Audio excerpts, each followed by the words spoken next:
I sit alone in my home and I try.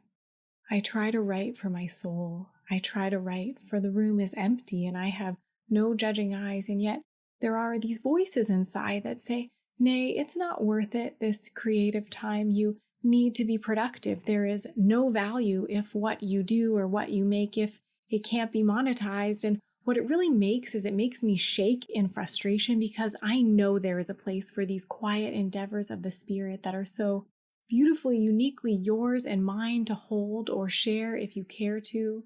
And yet I hesitate. How have we gotten to this stage as a culture where we so sadly forget to acknowledge the sacredness of the negative space in our days? We must remember what is vital to our vitality, to our inner peace, to our unity. And I'm sure you and me, we can see this, we can all agree on paper at least, that reprieve from the rise and grind mentality is more than a cute idea, it's necessity. And yet, don't we all just feel so stuck on this treadmill because bills don't pay themselves and willpower doesn't grow on trees? Will the powers that be ever see how much persistence, mere subsistence, takes for all the little ones beneath? This fucking system is fucked, and so we do what? When the world is designed not for health but for profit, and people are placed as pawns on a chessboard just to knock off of it. But the trouble is we aren't inanimate objects, and heck, even robots need to be recharged to address their energy deficit. We're all too damn tired of working just to be alive, because on this minimum wage I'm barely getting by, and these fluorescent lights, I swear, even suck the joy out of being high. And if one more customer comes in, I'm afraid I'll swear at him or something worse, because at any given time, I'm either numb or about to crack. I just know I can't converse like a regular nice person right now. Thank God for bathrooms, because where else would I go cry when that fissure gets too wide? I wipe my eyes, exhale to compartmentalize those feelings that have yet to see daylight, because I know what they'd say. They'd say I'm dying inside, but God help me, for this fight for survival is paramount and primal. And heart, we need to put your desires aside to fuel you to pump and afford you shelter. Beyond the ribs you were placed in, I know you feel caged in. It's just that existence is expensive, and that makes passion and game and art and rest and all of the rest of those deep human motivations a luxury therein. Unfortunately, if you don't have a fortune, you don't need a fortune teller to tell you it's going to be rough. Unless we rewrite the script, unless we edit the rules, unless we change the metric by which we measure our rulers, because as it is, those on top are spinning too many lies to get over. About time, some things topple over. And so maybe from the bottom of this, we can get down to the bottom of this as a people to decide where our priorities lie, because don't you too forever feel split in two as a small child that just wants to play, ball in hand, standing in the doorway, looking up at the parent part? Sorry, dear, I have to work today. Cell phone in hand, they walk away. Now, don't let me spread the viewpoint that all jobs are bad. Employment can surely provide enjoyment, sodality, and a structure that so many of us badly need. But don't you see, these elements would have been inherent in our natural tribal communities? Somehow, in constructing these modern days, we've stripped down our essential wild ways of existing and replaced them with rubble stacked in just the right way to resemble living. But I'm telling you, it's not sturdy, bound to crumble. You feel it in the jobs that are painful, whether for content or hours spent, it's draining, so you're not full. And the real you stays back, so the remaining is left asking, how far does my body have to commute from my being to be here, ceaselessly compromised and in fear to lose what should be our human right? Maslow was right. Warmth, safety, repose, and nourishment. But no, it's a mode of flight, freeze, or fight.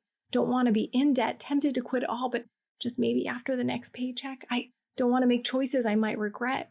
You feel it in the situations where you're counting the days till vacation and how many minutes until I can clock out, versus those projects where you just get lost out in space, absorbed by animation. They call it flow state. The studio is closing, but please, can I stay? And really, we all need more resources to do what is inspired, because the world needs more of this positive fire. We all have it, even if it's an ember, it's in there. Out here on this planet with all its inhabitants, things are a mess, and salutary change on a global scale, well, it isn't impossible, but it also isn't for the impatient.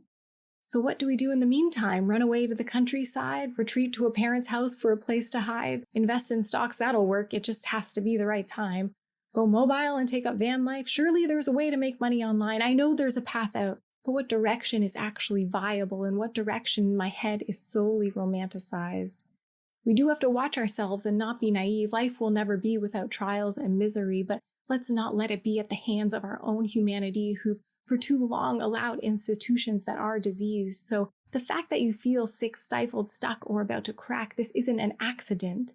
There are parts of you seeking the light like a seed bursting its tightly curled leaf out its shell, vulnerable and strong. Or like a whale down deep singing its songs beneath, but just as the bubbles glide, guided to breach, the divine dwells inside with the same needs. These are the messages crucial to keep and hear and honor and preach. These are the messages we need to transform into form through speech and visual art and drama performance, through craft, no matter how abstract, and music and dance. For this is how we heal. This is how we process the chaos and find answers to the questions that hold us captive. That's it. That's my prayer for you today, that you'll see spacious moments that sprout up with their potential, not always for productivity, but perhaps for pondering, perhaps for putting pencil to paper, perhaps for simply staying with the silence. Take these times as your duty to do the real work, to purge the hurt, to listen for how you can be of service, to cultivate your voice, whether vocal or another art form. I promise you, you have a contribution all your own. Don't worry, I hear you when you say, I don't have the time to pause and play, the energy to create, or the support to let everything out of the floodgates. My response is that that's okay, it's legitimate, and even that expression is a step in the direction of authenticity, towards spiritual intimacy.